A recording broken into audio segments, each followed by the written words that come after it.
Hello guys, hello Philippines, good morning. Ngayon, i-ano ko sa inyo yung tuturuan ko kayo paano pagtahi. So ito ang gagawin, kailangan tape measure, kailangan roller, at meron din French curve at itong crayon. I-ano ko sa inyo kasi may measurement na ako kasi nagtatahi ako. Ituro ko sa inyo kasi ito ang ito ang hanap buhay ko ngayon habang nandito tayo sa pandemya ngayon. Hindi basta-basta tayo makalabas. Kaya nga ito ang ituturo ko sa inyo kasi para matuto din kayo magtahi. So, ituro ko sa inyo muna yung basic para alam niyo kung paano ang tahi. Ito ang basic. I-measure muna ninyo ang shoulder. So, halimbawa dito sa measurement ko is ang shoulder is 16. So, i-fold ninyo ang tela. I-fold ninyo ganyan. So, mag-measure kayo. 16 divide by 2 equals 8. So, 8 ang iano ninyo. 8. Oh, ito 8. Oh. I-ganyan ninyo ang 8. I-measure ninyo yan. Sa shoulder yan ha. Shoulder. Tapos, figure. Yung figure, galing dito sa shoulder, papunta dito sa waistline. Yan ang figure. I-ano ko sa inyo para matuto din kayo. So, ang figure dito sa measurement ko is, 16 din. 16 ang figure. So, ito ha, figure. I-ano ko yan ha, i-badlist ko yan, figure. So, figure, tapos yung shoulder is 8, ganyan ha, i-ano ninyo. Pagtapos, i-line ninyo ganyan. Tapos, mag-measure kayo sa shoulder papunta dito sa nipple. Shoulder papuntang nipple is 9. So, para makuha ninyo ang fitting. So, dito sa sa shoulder, armhole muna tayo, armhole. Ang armhole dito is 16 din. So, 16, dito tayo sa 16, divide din. 8. Kasi pag mag-round na yan, is 16 na yan, ha. Pagkatapos naman, i-ano ninyo ang bust. Yung bust is 34. So, ang 34, i-divide ninyo yan sa 4. So, dito, kasi ang 34, dito yan ha, yan ang 34. So, mag-ano tayo, kasi mag-ano din tayo dito sa kabila. Ito, 17 ang Tapos, i-divide nyo yan. So, diyan ang 34, 8 and a half. Para maano. Ang waistline dito is 29. So, 29 dito sa, kasi dito, 28, 29. Dito sa waistline, mag-add tayo ng 1 inch. Kasi dito sa 1 inch, dyan natin kukunin ang tacks. So dito, i-ano na ninyo, i-line na ninyo ganyan ha. Ito, i-ano ninyo yan para i-subscribe ninyo para maano kayo sa sa iba ng sa ibang pagturo ko sa inyo. Ito sa branches kasi, dito sa branches, kailangan talaga yon i-measure din ninyo yung dito sa branches, ganyan, para makuha din ninyo ang fitting dito sa, sa front. So, dito ang branches is 13, so dyan ang, din kayo ng ganyan. So, ito, madali lang ito, lang kayo, ilagay ninyo ang French curve, yan i-ano ninyo para maano ninyo ang form ng sleeves, arm. Arm na yan ha. Madali lang ito para marunong din kayo habang tayo naghihintay dito sa pandemic. Ito ang i-ano ninyo. Yung gustong mag-abroad, ito ang ninyo, gagawin ninyo. Kasi marami doon sa abroad nag-DH sila pero kailangan marunong sila yung mga skills. Yan. Tapos ang neck, i-ano ninyo, pag malaki ang isukat ninyo dito sa neck, no? Ganyan. Tapos ito karamihan dito is ano lang 14. So 3.5 ang ano sa neck. Yan, magbaba din kayo ng sa round sa neck is 5.5.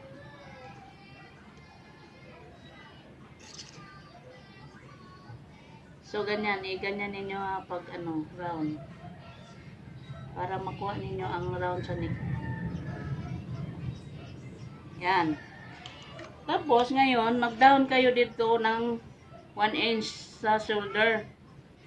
Simula dito, mag-down kayo dito sa shoulder ng 1 inch para maano ninyo ang ano, fitting. O ganyan ha, o ganyan na o. Pagkatapos, i-measure ninyo ang from shoulder to nipple. From shoulder to nipple, dito shoulder per nipple, 9. Tapos, dito sa nipple to nipple is 7, so 3.5. 3.5, 3.5. Tapos, i-ano ninyo ng roller para ma-straight. Tapos, dito, kukunin ninyo ang 1 inch para mapit ang ano ninyo.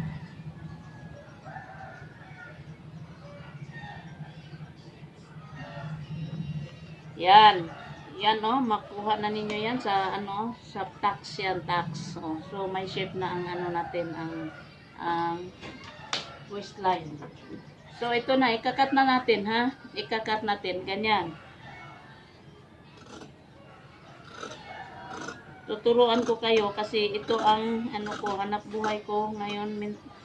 Kahit noon, ito ang hanap buhay ko nung pinapaaral ko pa yung mga anak ko. Ito ang trabaho nga pinapatapos ko sa mga anak ko. Kaya nga ngayon, tuturo ko naman sa inyo. Lalo na yung mga maano pa, yung bata pa na gusto nilang mag-abroad. Ito, tutunan muna ninyo ang pagpanahi para pag-abroad ninyo, hindi kayo katulong at isa kayong mananahi. Ito ang front ha. Front na ito. I-ano ninyo ang tax para sa mag-tax kayo, i-ano din ninyo sa kabila.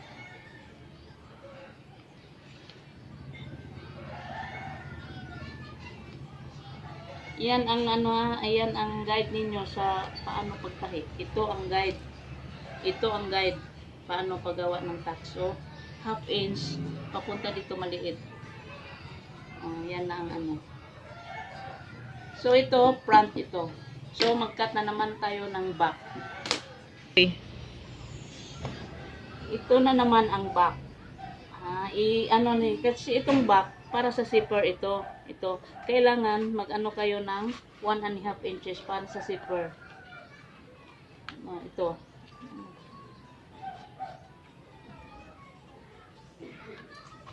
Back ito ha, back. I-ano lang i-trace lang ninyo ang ano, pero dito ang ano is 1.5 inches dito sa back, pati dito sa side kailangan may 1 inch dito nga allowance. Allowance hapit itong inano ko trace inano ko ng color is diyan magdaan yung tahi ninyo. At dito sa back, kasi ito back na itong kinakat natin, mag-add kayo dito sa shoulder ng half inch. Half inch diyan. Tapos i-ano ninyo kasi ang likod natin is malaki kaysa front. Ito ha. Ito ang back. So i-ano na ninyo dito, mag-ano din kayo ng 1.5 inches. Mag-down kayo ng 1.5 inch. Ito ang ano, mag-down din kayo ng 2.5 inches para sa back. Ito na. I-ano na rin ninyo para i-trace na ninyo. Madali rin ito. Unahin na ninyo pag-cut yung front para madali. Yan. Tapos yan, i-cut na ninyo yan. May allowance yan ng 1.5 inch para sa tahi. Ito ang tahi. May allowance yan para hindi kayo mahirapan mag ano.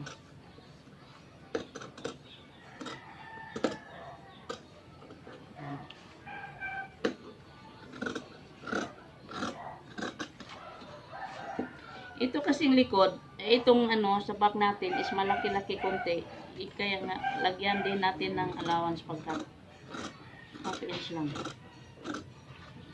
Kasi malaki-laki ang likod natin.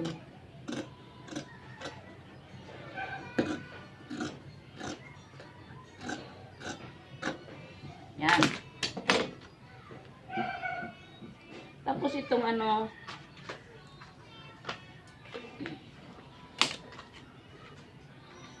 itong back, dito na, back. Okay na. Half inch ang ano dito, half inch.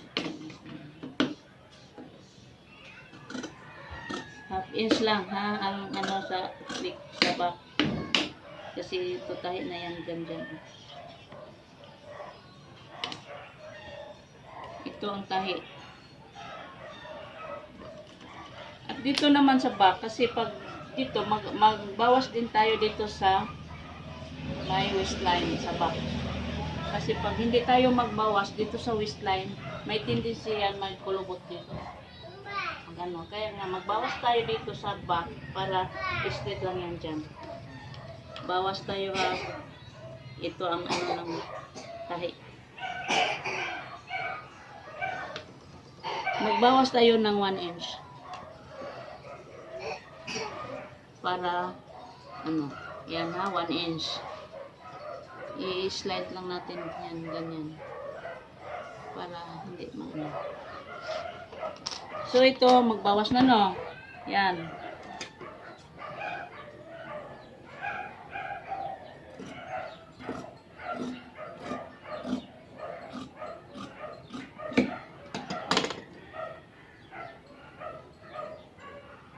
Ito ang ano sa tahi ha. Daanan ng pagtahi. Ito ang daanan sa pagtahi. Ayan. Tapos ito kasi ito na naman ang daanan ng pagtahi. So ikat natin ganyan para maano ang ano, makuha ninyo ang fitting sa customer ninyo. Yan. Ano lang muna itong basic lang muna ang ano ko sa inyo para pag marunong na kayo sa basic, ano na, marunong na kayo pagtahi, hindi na kayo mahirapan. Kahit na ngayon ang nag-ano ngayon ng junior high, nag-ano sila ng mga ganito, hindi pa nila masyado makuha kasi yun ang madali naman ang magturo yung ano. Ito, ganyan na ha. So dito din sa ano, sa likod, maglagay din kayo ng tags. Ito basic lang ito ha. Pag marunong na kayo sa basic, madali lang ninyo pag style ng ano, makuha na ninyo yung mga style na kung paano ninyo magtahi. Kailangan mag-ano muna kayo ng mga basic na pagpanay. Yung ano lang. Kasi ito madali lang ito. Oh. Simple lang ang pag ano dito. Parang basic na rin. Hindi na ako nag-ano ng ano, pattern paper para diretso ako kasi ano ko ito, tahi ko ito. So, ganito ang paggawa ng tax, ha. Ito, half inch, tapos half inch equals 1 inch na yan. So, ganyan na, oh, pagtahi. I-slanting lang ninyo pagtahi para makuha ang fitting sa waistline. Madali lang talaga itong magtahi. Kaya nga, ito ang ano ninyo. Kasi, ngayon, hindi pa tayo makalabas-labas ngayon. Kaya nga, kung ako sa inyo, aral muna kayo ng pagpanahi. Ito ay ano ninyo ang ano ko para turuan ko talaga kayo paano pagtahi kasi ito ang ano ko inubuhay ko sa mga anak ko ng pagpanahi. Marami itong ano kasi itong isang malaki ng tulong yan. Oh, so ito na oh, ito na ang ano. Pag may tax na, ganyan na oh. Pag may tax na. Ito back, ito ha, back. Back. At ito din ang front. So ngayon, i-attach ko na. Ang first attach is yung shoulder. I-attach ko na yung shoulder para mabuo na yung damit. Ganyan ha. Yung pagturo ko sa inyo kanina is half inch dito. So, half inch talaga ang pagtahi ninyo dyan. Oh. Tingnan ninyo ha. Half inch.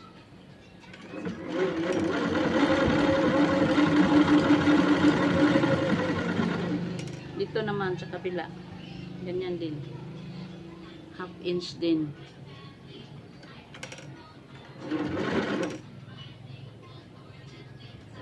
Para hindi na kayo, pag mag-aral kayo sa TISDA, marunong na kayo magtahi, magkuha na lang kayo ng insito. Pag i-subscribe ninyo yung ano ko, kasi magturo talaga ako sa inyo kung paano. Tuturuan ko kayo paano yung paggawa yung nung mga gown na ano. Kasi ngayon, mga gown na ang ginagawa ko. Ako matanda na, kaya nga ituturo ko sa inyo kung paano. Kasi karamihan ngayon naghirap. Dahil dito wala ng mga trabaho ng mga tao. So, kailangan tayo magtulungan para hindi naman masyado mahirap ang ano natin. Tapos dito, tapos naman ang shoulder, na-touch ko dito. Dito naman sa side. Sa side na naman para mabuo na itong damit. Madali lang talaga ito pag marunong na kayo dito, kahit saan kayo magtrabaho, pag marunong na kayo magtahi, kahit mag-ano lang kayo, ang puhunan ninyo is gunting lang, pati commission kung saan kayo mag-ano, lalo na sa mga factory, magtanggap talaga kayo pag marunong na talaga kayo magtahi. Yan, ano ha, sa side na yan. So, nabuo ko na yung ano, nabuo ko na yung damit. Buo ko na ang ano ng body. So dito, pag kasi ito lang man ang body, ang ano, yung sa baba, madali lang na ang ano. Ito dito din ang zipper. Kaya nga ito 1.5 inches oh, ang lagyan ng zipper. Ganyan talaga ang paglagay ng zipper. Ito na kasi ang una kong nagawa kasi entourage itong ano ko. Ito na oh. Wala pa yung skirt ha. Magawa pa ako ng skirt. Pero ito na ang nagawa ko ng body niya. Oh, madali lang no. Yung ano may pop kasi yung ano niya, yung sleeves niya. Tapos ito ang back. Nilagyan ko ng zipper. Oo. Ito kasi ano ito costume ito sa mga ano. May wedding kasi ang ano. Ito muna ang ginawa ko. Kaya nga, yan na ang finish sa paggawa ko. May mga ano siya, mga collar. Chinese collar. Okay na. So, ito bye. Sa sunod, ituturo ko rin sa inyo kung paano yung magawa ng mga gown. Ito, simple lang ito nga gown. Simple lang talaga ito kasi may skirt ito na mahaba. Simple lang. Pero sa next, magturo ako sa inyo kung paano paggawa ng gown. So, bye. Subscribe ninyo yung channel ko para maturuan ko kayo kung paano talaga paggawa ng mga gown.